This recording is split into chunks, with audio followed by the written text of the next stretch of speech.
मेरे फैसले सब मंजूर कीते, तेरे करम इकराम दा करां चर्चा। दिता साथ सफात दे नाल भरिया, केड़े केड़े इनाम दा करां चर्चा। अपने यार दा मैनू गुलाम रखिया, हर रोज़ उस नाम दा करां चर्चा।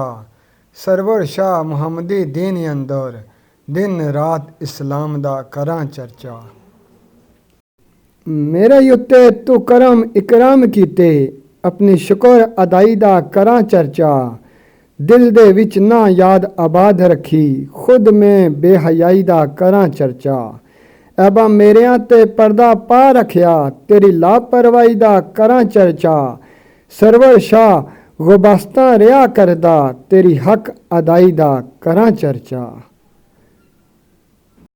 चर्चा छोड़िया ना तू भी करी चर्चा, उसदी बेपरवाही दा करी चर्चा।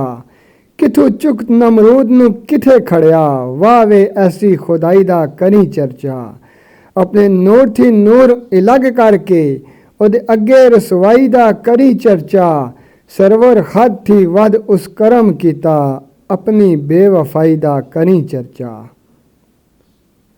है तू ला शरीक नज़दीक यार दे, फतवा कुफर लगान दा करी चर्चा।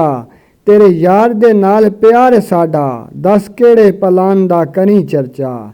इबलीस शैतान नू जानदा है, फिर भी साडे ईमान दा करी चर्चा। सरवर शाह खुदा खुद जानदा है, फजल करम कमान दा करी चर्चा। अवन पंज बना अदा जे कर, क्यों तू सिदक सफा दा करी चर्चा। तेरियां सब नेमतां खा वरतां, पिछे शर्म हया दा करी चर्चा।